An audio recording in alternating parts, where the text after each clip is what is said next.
Muy buenas noches. El ilustre Colegio de Abogados de Tacna, representado por el magíster Jorge Luis Sosa Quispe, les dan la más cordial bienvenida a la ejecución de un nuevo módulo de este primer diplomado en Derecho Procesal.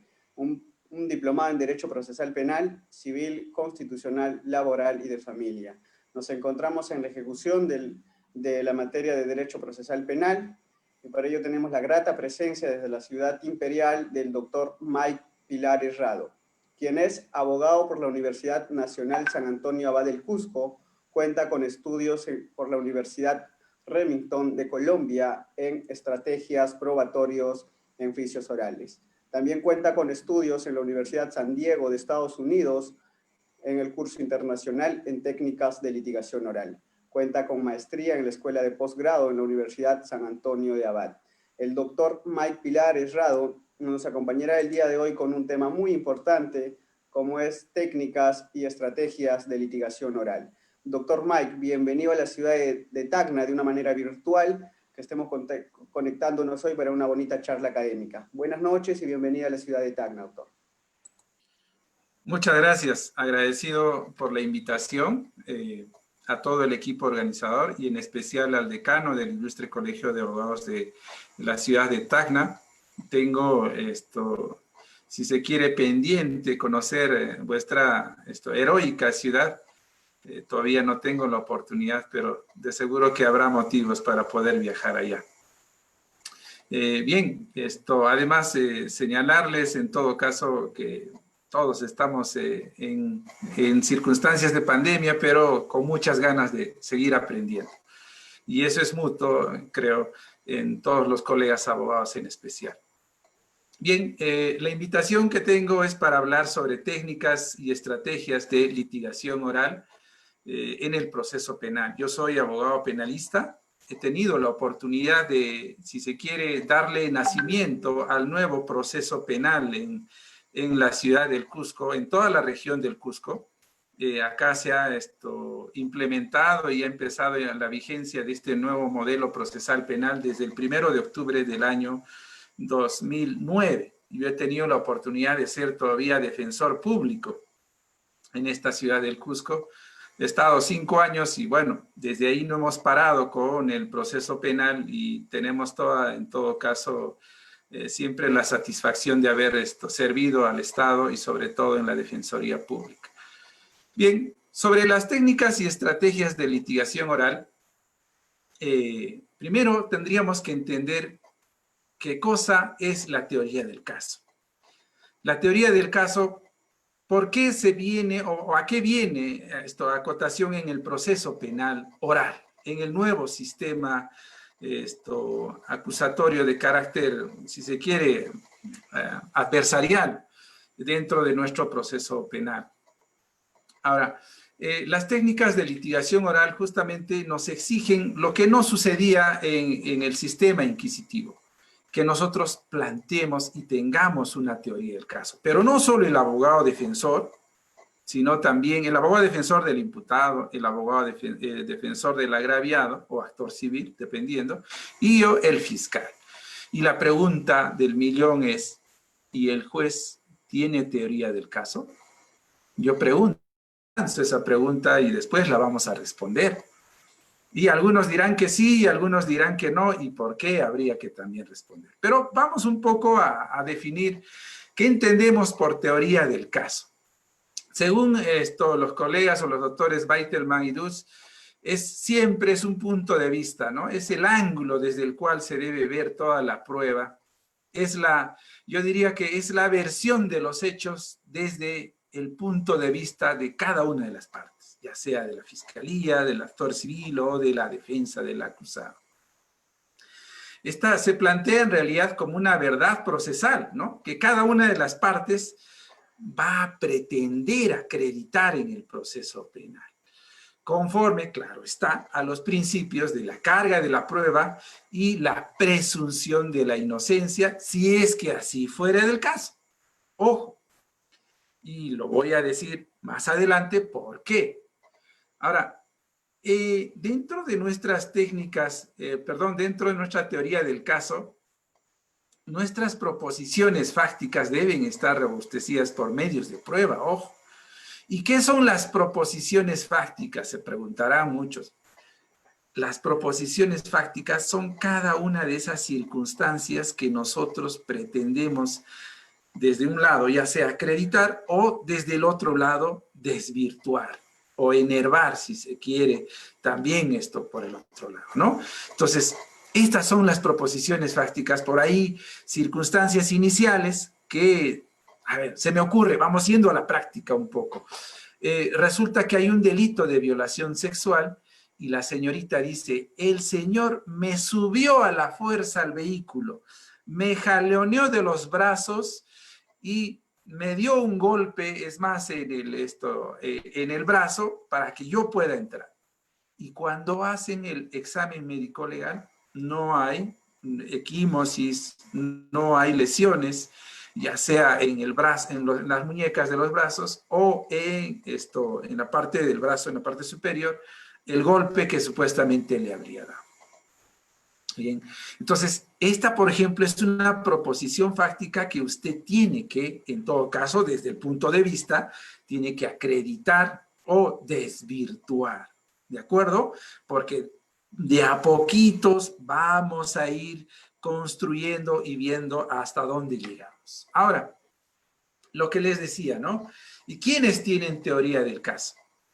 Ya es evidente, los sujetos procesales, pero la pregunta era, ¿el juez sí o no? ¿Y por qué sí y por qué no? Yo diría que el juez no tiene teoría del caso. Y es más, esto debe quedar claro para todos, que el juez pues no tiene teoría del caso. ¿Y por qué? Se preguntarán ustedes. ¿Por qué? Porque si no, el juez, una vez que conoce el caso ya en investigación preparatoria, y para ser más específicos, en juicio oral, pues va a tener que sustituirse sobre la labor de una de las partes. Va a querer buscar sustento probatorio a su teoría del caso. ¿Qué cosa es la teoría del caso? En términos sencillos, es la versión de los hechos desde mi punto de vista. O sea, ¿el juez tiene la versión de los hechos desde su punto de vista? Pregunto.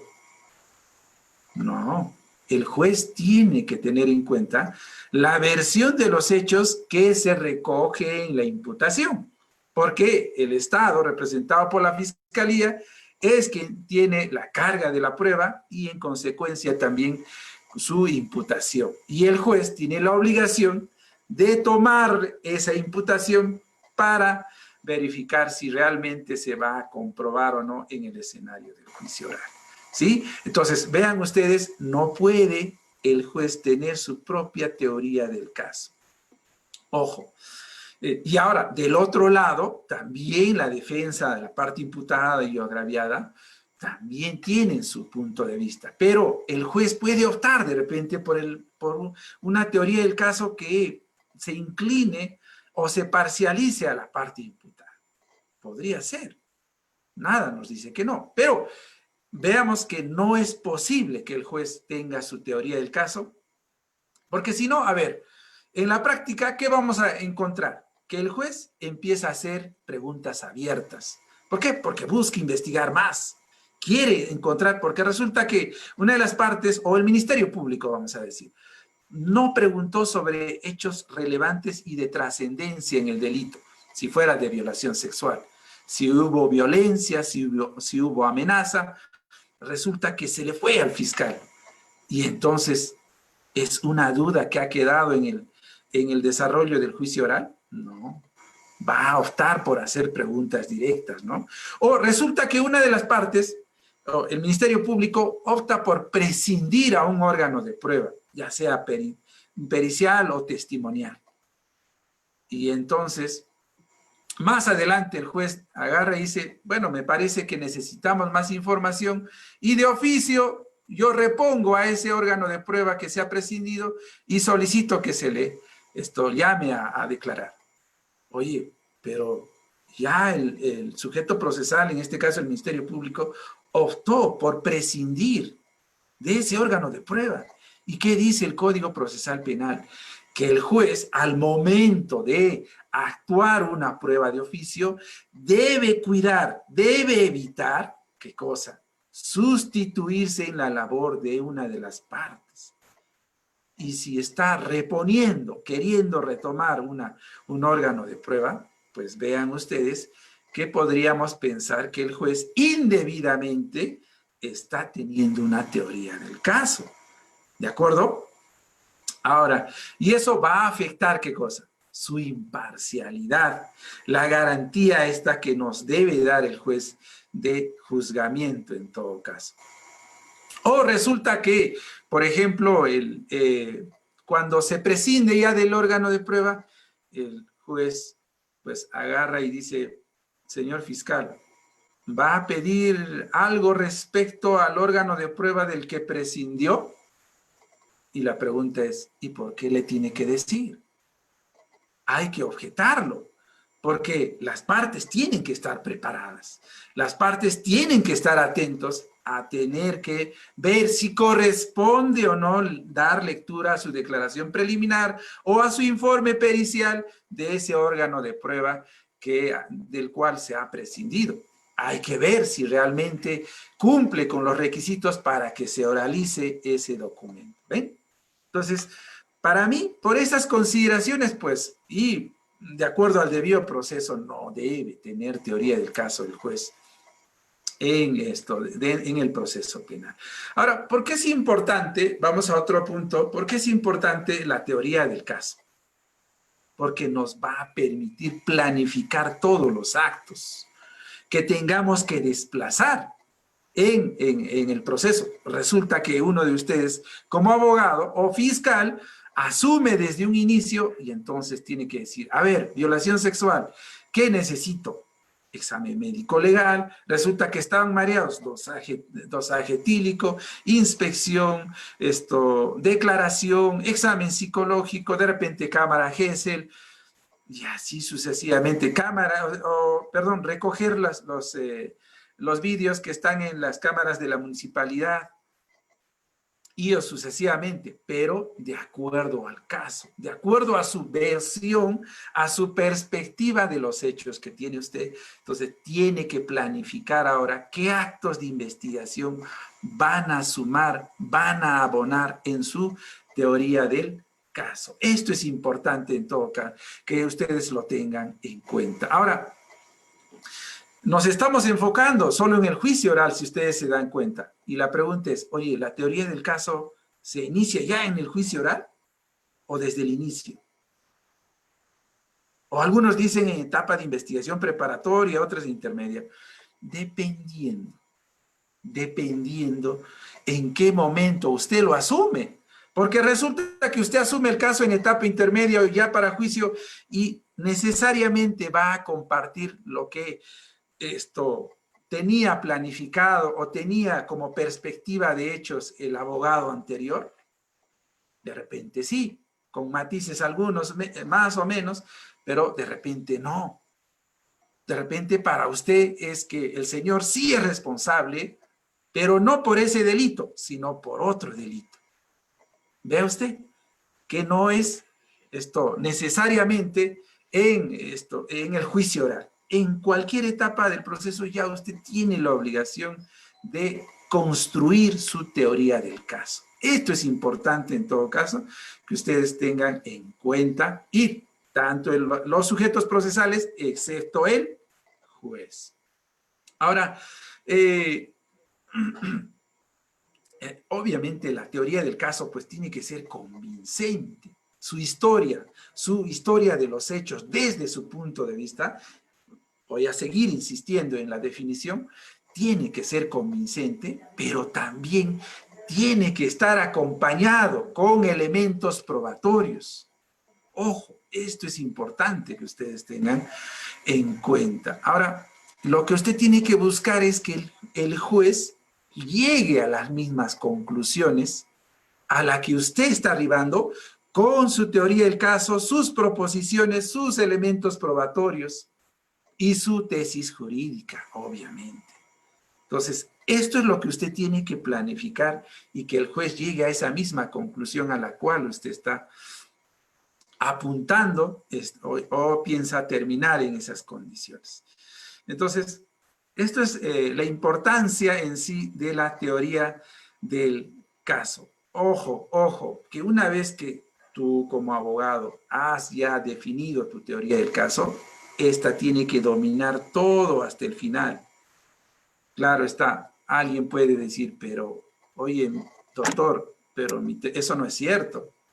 Mi teoría del caso se ha caído en el inicio del juicio oral o en etapa intermedia o de repente en investigación preparatoria.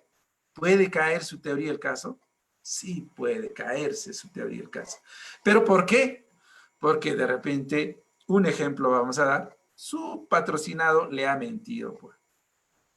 Resulta que le dice que, a ver, un delito de violación sexual, le dice pues que su patrocinado no estaba por esa zona o por ese lugar de los hechos, sino que él se encontraba en otro sitio, estaba en una reunión social.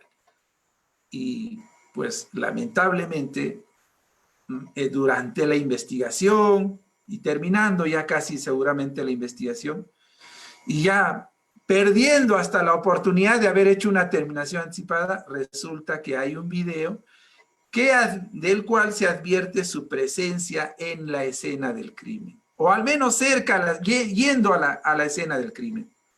Y él había negado en todo momento de que esto se encontraba en ese lugar.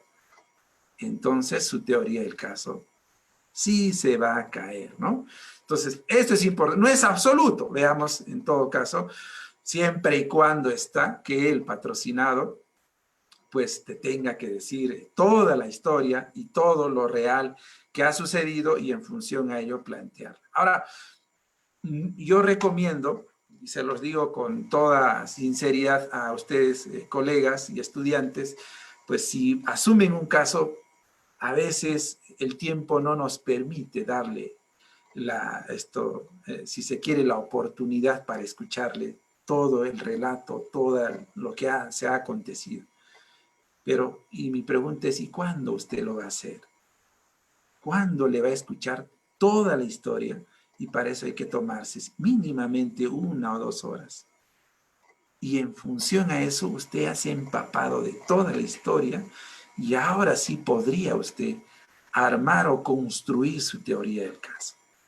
Pero si usted solo va a tener la oportunidad de contactar y de decir que ya es su cliente y que firme el apersonamiento, usted va a leer la carpeta fiscal y solo eso.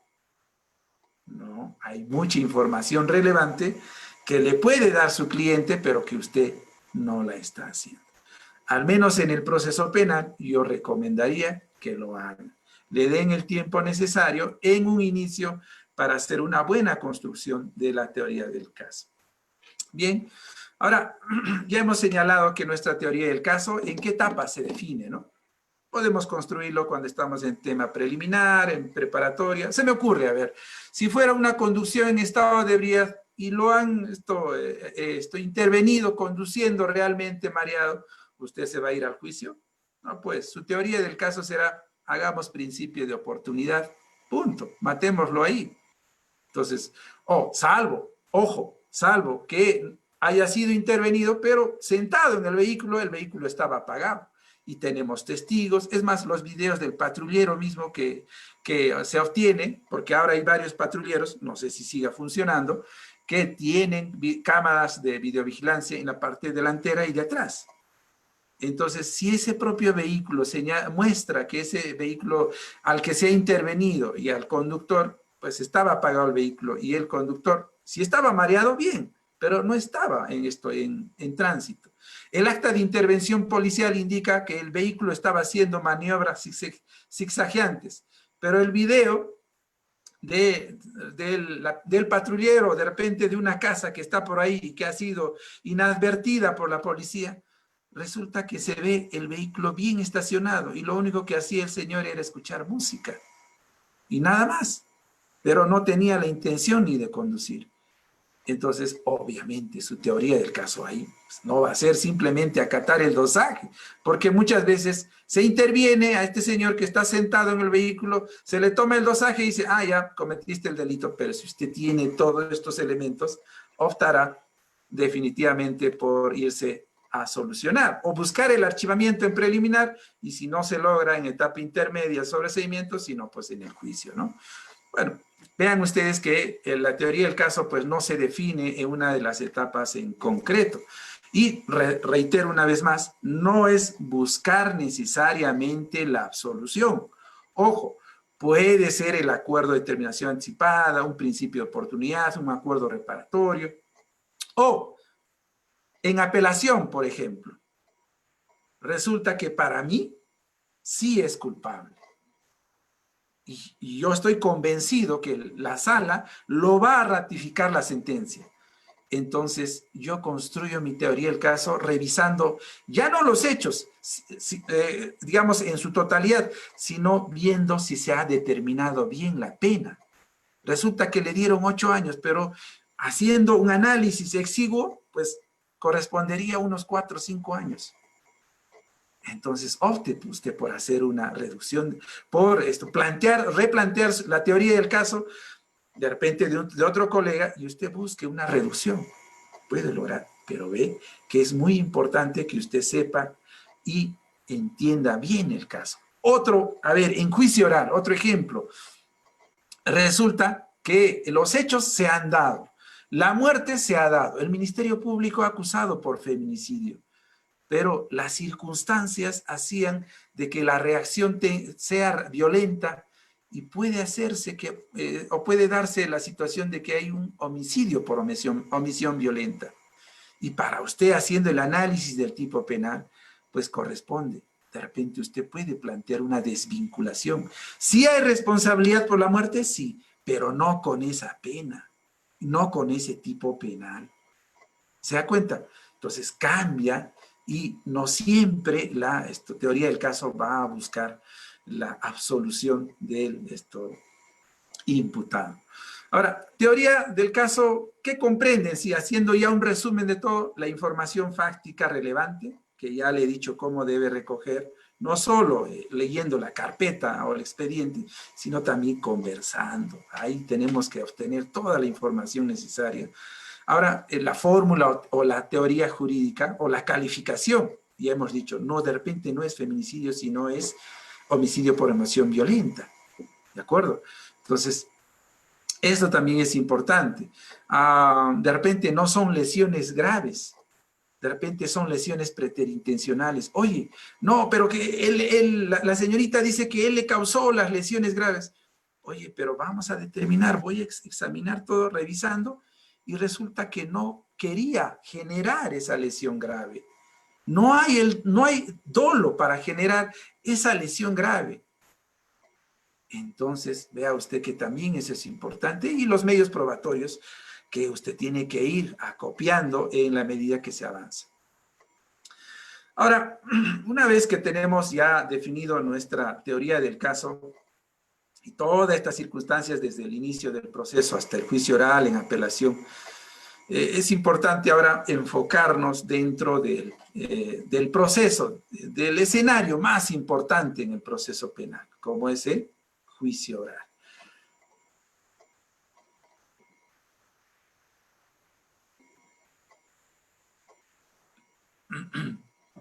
Más bien ya estamos a 30 minutos veo, quería preguntar si van a haber una estación de preguntas al final o a las 8 de la noche o de repente 10 minutos antes para ir calculando también el tiempo. No sé si me pueden ayudar en ese extremo. Bueno, vamos avanzando. Entre tanto seguro nos van bueno, al finalizar, a las 8, ¿correcto? Bien. Ya. Ahora, en el alegato, vamos al alegato de apertura. Ya estamos en juicio oral. Bien, yo recomiendo que usted intitule. Hay muchas formas de plantear su alegato de apertura, pero es muy bonito, suena más impactante y puede de repente dar un mensaje mucho más propositivo y que puede llegar a los jueces de juzgamiento.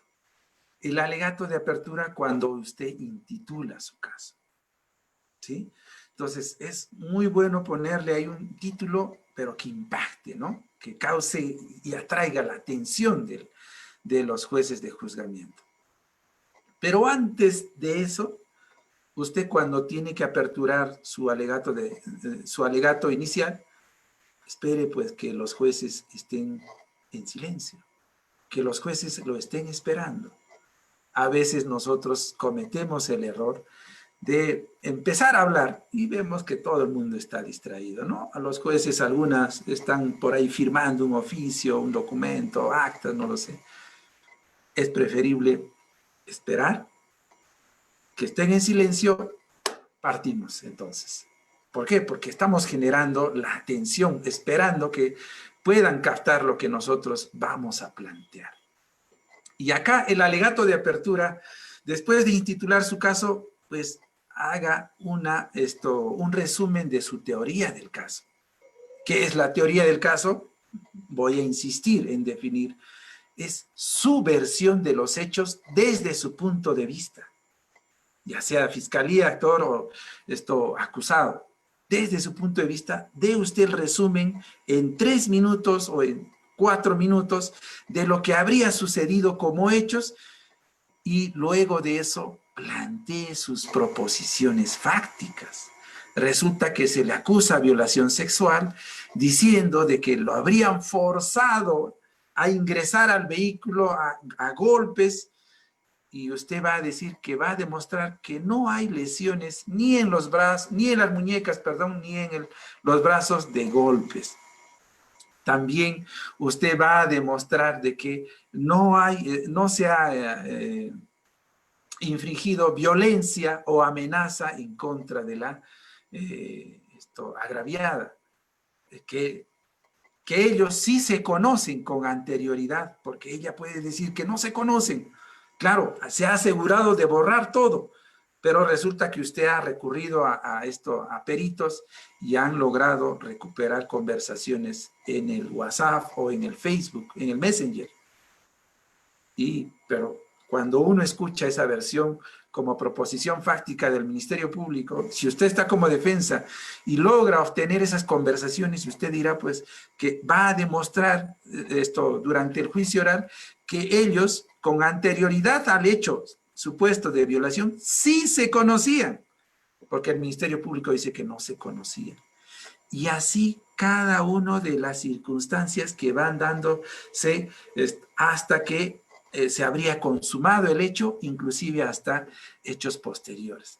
Usted va a ir desacreditando al testigo agraviado, usted va a ir acreditando cada una de esas circunstancias que se tienen establecidas. No hablo circunstancia precedente, concomitante y posterior, así de manera general, sino dentro de las circunstancias precedentes hay cada detalle que se hace mención, 2, 3 detalles. En las concomitantes con mucha mayor razón, hay 10, 15, 20 detalles que son cada una circunstancia distinta dentro de esa circunstancia concomitante. Entonces, usted empieza a desglosar y a desvirtuar cada uno de esos hechos. ¿Con qué? Con sus proposiciones fácticas. ¿Bien? Y eso es lo que va a probar en el juicio oral. Vamos, ahora, nuestro alegato de apertura también pues tiene un componente jurídico, ¿no? Dependiendo, lo que yo señalaba, por ejemplo, en nuestra teoría del caso, yo he tenido la oportunidad muchas veces de presentar inicialmente ya de decirles que acá tiene que haber una desvinculación del tipo penal y que no corresponde lesiones graves sino preterintencionales, no feminicidios sino el delito de homicidio por emoción violenta y así. O sea, puede usted también plantear su desvinculación, porque si no lo plantea, el juez ¿cómo va a estar atento y para finalmente en un ya determinado espacio de tiempo de la actuación probatoria decir, paramos acá, a ver, analicemos, ¿corresponde o no lo que dice el abogado? Sí, los jueces se van a desvincular. Pero si usted lo ha dicho, pues qué bueno, en buena hora. Y usted ha demostrado que pues ha analizado bien, conoce bien el caso y está demostrando que los jueces están llegando a tomar cuerpo su tesis o están acogiendo su tesis. ¿Se da cuenta? Claro, en la desvinculación nada dice o nada obliga a que tenga que sentenciarse por el desvinculado, por el tipo penal desvinculado. Pueden sentenciarlo por el inicial, pero va a depender que usted, pues actúe en ese escenario. ¿Bien? Ahora, luego viene nuestro componente probatorio, ¿no? Entonces, acá, ¿qué se incluye? Todas las pruebas que han sido admitidas en el control de acusación, las CPU, ¿no? Conducentes, pertinentes y útiles. Creo que por ahí pueden acordarse más rápido, ¿no? El CPU, famoso que tenemos siempre. Todos tenemos nuestro CPU o nuestra máquina. Entonces, CPU, conducente, pertinente y útil. Entonces, con estos requisitos, cada uno de los medios probatorios han sido admitidos y al momento de usted dar lectura a su alegato de apertura, pues va a hacer mención solo el título de la prueba que ha sido admitida.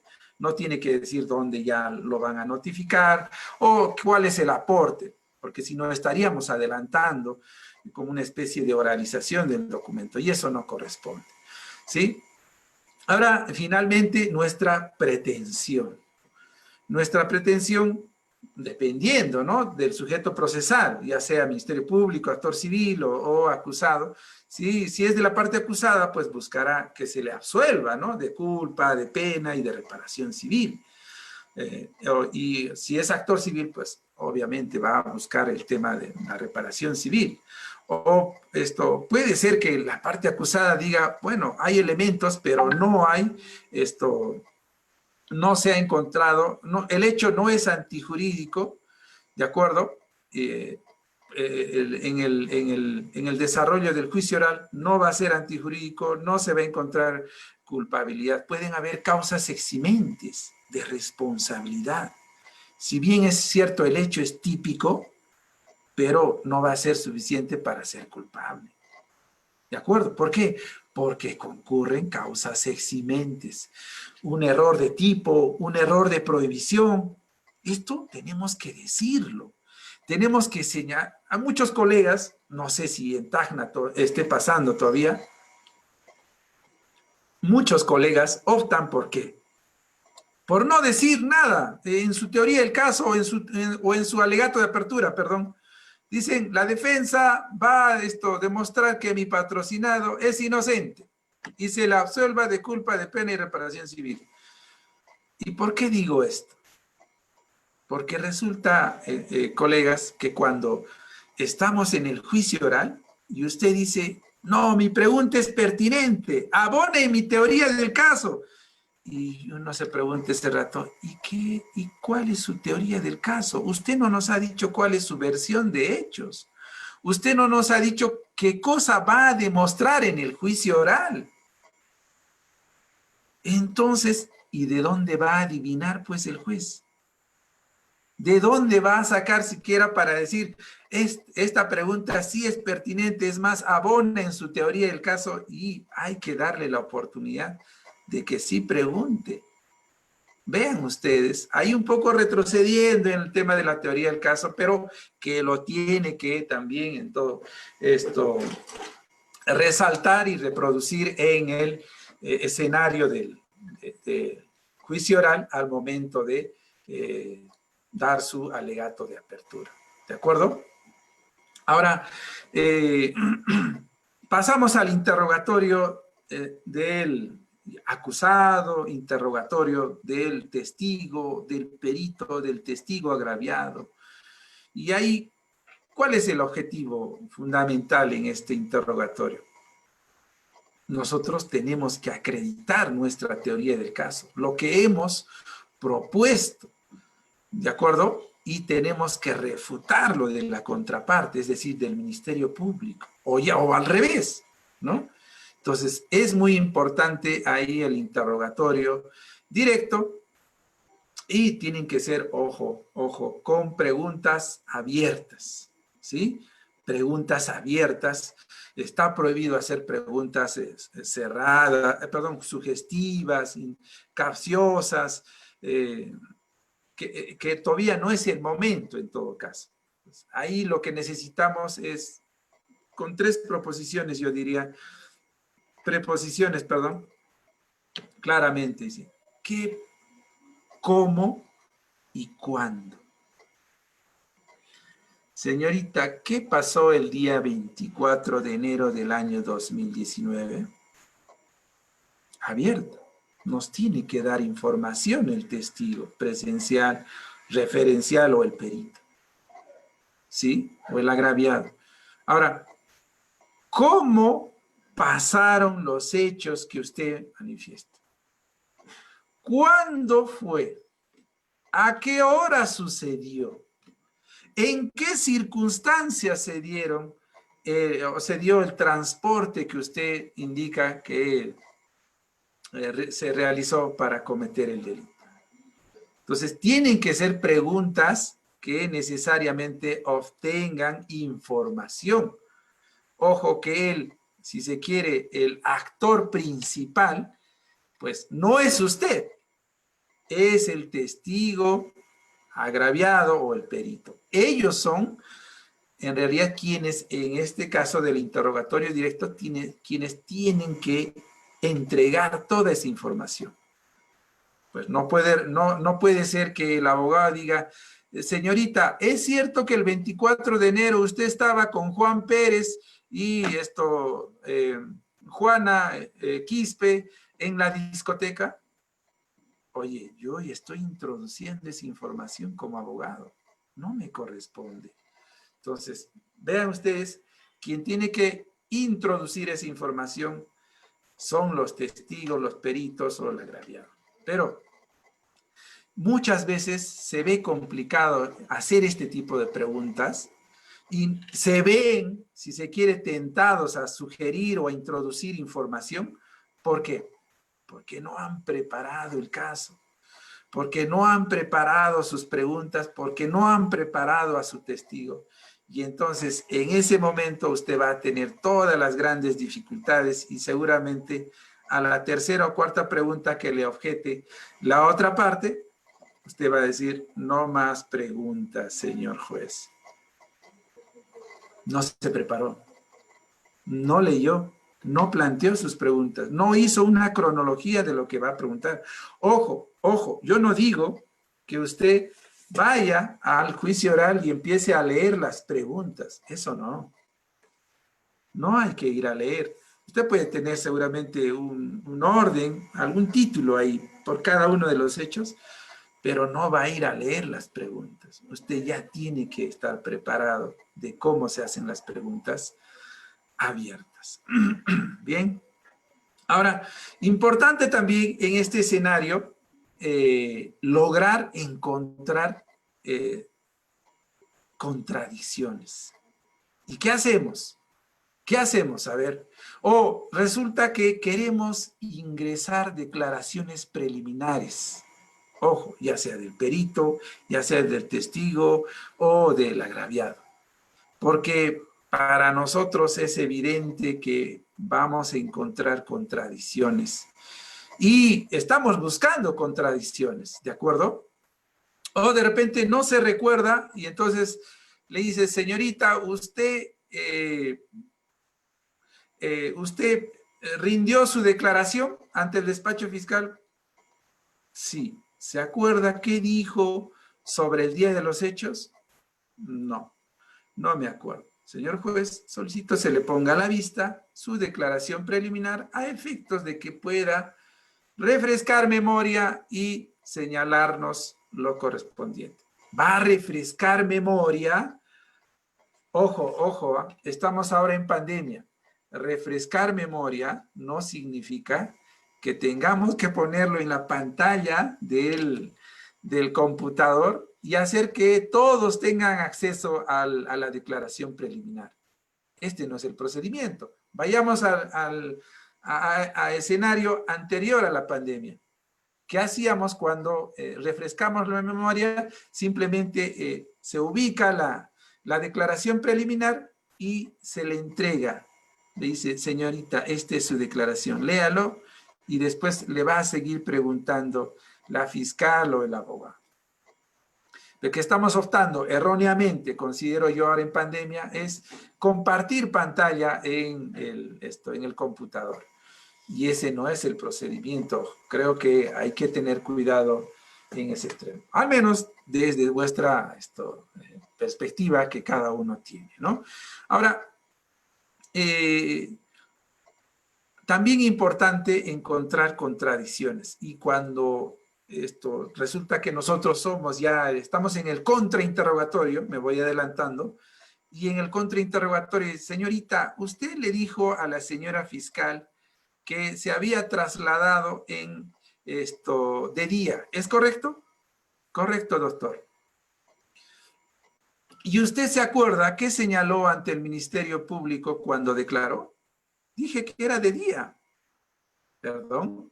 Señora juez, solicito en todo caso se dé lectura a la pregunta 3 y su respuesta. Que el día de los hechos nos encontramos en horas de la noche. Pero a la fiscal o al fiscal le dijo que era de día.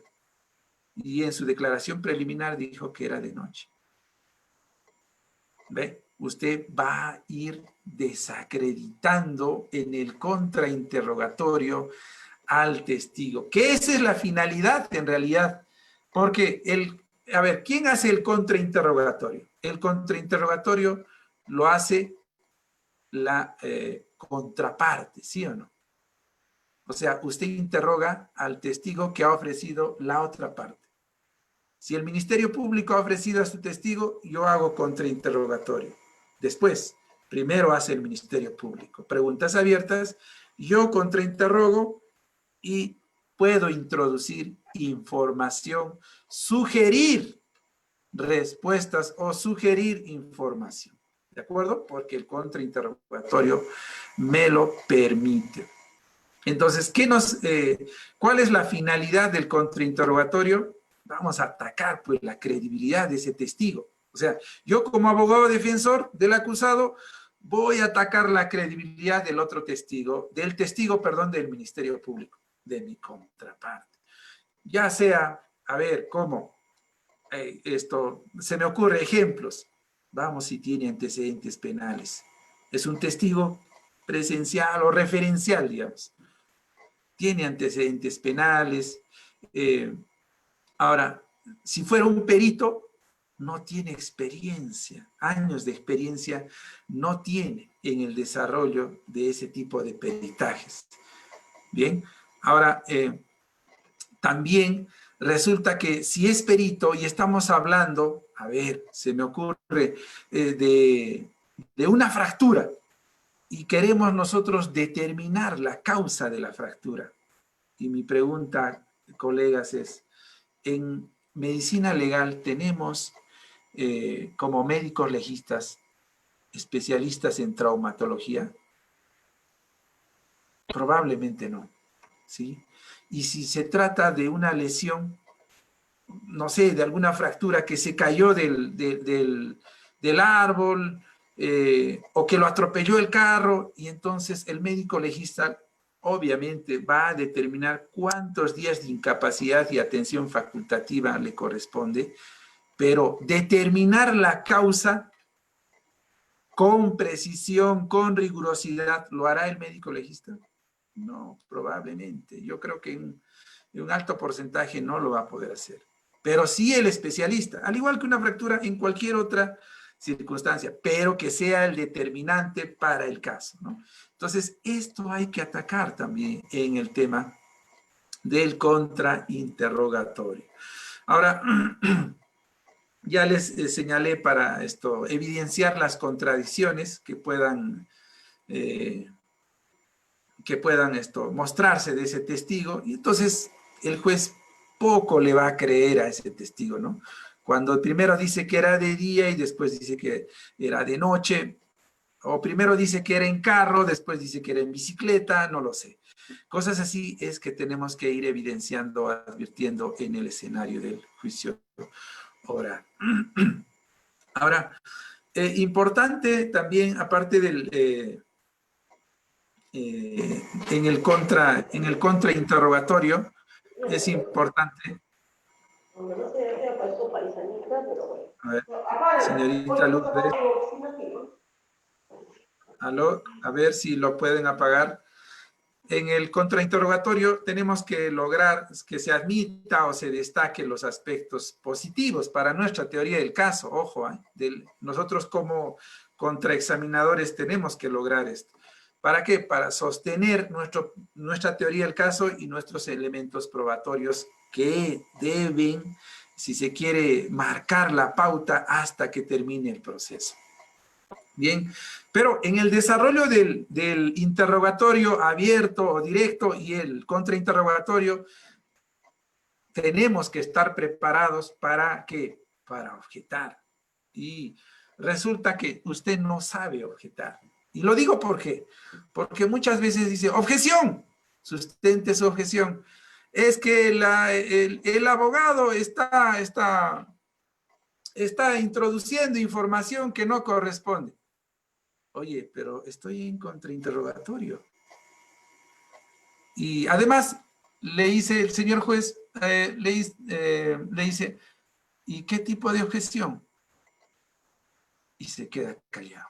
No sabemos si es una pregunta repetitiva, no sabemos si es una pregunta impertinente, no sabemos si es una pregunta sugestiva, si es una pregunta capciosa, si es una pregunta engañosa, si es una pregunta intimidatoria, o está coaccionándolo, o está tratando de alterar ofender su dignidad del testigo. Entonces, esto tiene que usted conocer para que su objeción encuentre que él encuentre en el juez pues su acogida y le diga, al lugar la objeción, reformule o cambie la pregunta, ya sea dentro del interrogatorio directo, reitero, o el contrainterrogatorio. Esto es importante que usted lo tenga que decir, aparte, ojo, de la pertinencia o conducencia o utilidad. Tiene que saber por qué está objetando. Algunos optan solo por objetar, pero eso le va a funcionar 1, 2 veces o 3 veces. Pero después el juez va a decir y lo va a conocer, porque va a decir, el señor siempre objeta por objetar, pero no tiene sustento. Entonces, si usted va a practicar eso, recuerde que no va a tener éxito en lo sucesivo. Le podrá funcionar en un caso, pero en el segundo, tercero, ya no va a funcionar. Entonces, más allá de eso, también es el tema de estar preparados, ¿de acuerdo? Poder demostrar que sí estamos preparados y objetamos con sustento para llegar al objetivo final, que es de que mi teoría del caso prevalezca sobre las otras. Bien, ahora, en el alegato, ya yendo, en todo caso, teníamos, bueno, ya veo que el tiempo nos está ganando. Tengo el alegato ya de clausura. Acá quiero recomendar algo. Usted tiene que recordar el título de su teoría del caso. ¿Se acuerda usted? Yo le dije en su alegato de apertura, que usted intitule su alegato de apertura. Recuérdelo en la intitulación de su alegato de apertura. Pero además, al juez o a los jueces de juzgamiento, recuérdelos, pero si usted utilizó 4 o 5 minutos para hacer su alegato de apertura, en su teoría del caso, en el alegato de clausura, su teoría del caso tiene que hacerlo en 1 minuto y medio o 2 minutos, no más, para que le refresque la memoria. Y luego va a empezar a usted a hacer el análisis de cada una de sus proposiciones fácticas que ha planteado, pero recogiendo cada elemento probatorio, ¿sí? ¿Se acuerdan? Les dije, ustedes, cada proposición fáctica es cada circunstancia o detalle pequeño que está dentro de las circunstancias concomitantes, ¿sí? Que me subió al vehículo a golpes. Del examen médico legal y de la declaración de la agraviada y los testigos, hemos podido advertir que nunca se le ha golpeado y además que no hay en el certificado médico legal evidencia de equimosis o alguna otra huella en las muñecas ni los brazos. y vamos así desarrollando cada una de esas circunstancias pequeñas o las proposiciones fácticas que hemos planteado que vamos a demostrar en el juicio oral. Esto es importante en todo caso, que usted lo tenga en cuenta y en la medida que va desvirtuando o cada una de estas afirmaciones del Ministerio Público, usted también tiene que hacer mención a los elementos del tipo penal. Ojo. Entonces, por ejemplo, al momento de la violación sexual, ya sea como hecho previo, el tema de la violencia para haberla trasladado, no hay. Al momento de tener relaciones sexuales, pues no encuentra usted lesiones ni en los ni en las muñecas, ni en los brazos, ni en las entrepiernas. Entonces, ¿qué medio comisivo se ha utilizado? ¿Amenaza? Nunca se ha tocado amenaza. Se ha dicho que se le ha forzado que se ha actuado con violencia, pero no se han encontrado. Usted sabe que los medios comisivos en el delito de violación sexual son con amenaza y con violencia. Digamos, los clásicos, ¿no? Entonces, eso es importante que usted lo tenga en cuenta también y lo vaya desarrollando, porque no se va a tomar pues tanto tiempo por cada una de las proposiciones prácticas, si no, no vamos a terminar y al final el juez le va a decir, señor, usted tiene 1 minuto para terminar, y resulta que ya el tiempo le va ganando y usted no ha hecho el análisis de cada una de esas proposiciones fácticas con los componentes probatorios y su tesis jurídica. ¿Sí? Finalmente, recomiendo, ya terminando nuestra exposición, que usted termine con una frase, pero que no se la va a inventar usted, sino va a encontrar en el expediente o en toda la actuación probatoria, usted va a encontrar, ya sea de los órganos de prueba, en juicio oral o de algún documento, usted va a encontrar una frase. Por ejemplo, que diga, se me ocurre, el señor tal, nunca, resulta que es violación sexual y que han cometido 2 o 3 personas, ¿ya? Y uno de ellos es un taxista.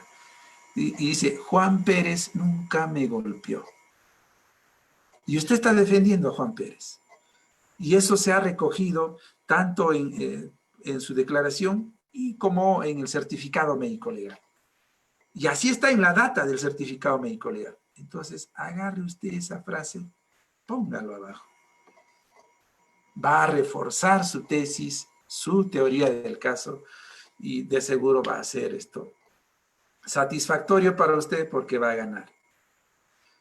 Colegas, muchas gracias. Creo que el tiempo nos ha ganado. Hubiera sido importante tener más espacio, pero habrán oportunidades. Muchas gracias.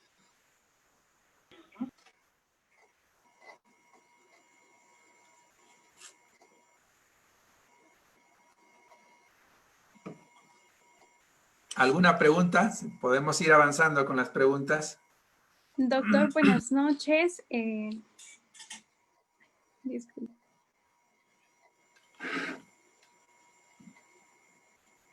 ¿Aló? ¿Sí lo escucho? Sí, doctor, buenas noches. Creo que esta noche no hay ninguna pregunta, todo ha quedado muy claro.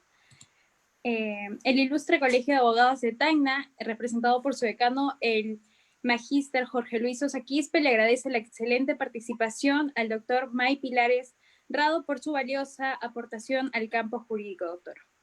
Le cedo la palabra para que se despida de los asistentes que nos acompañan el día de hoy.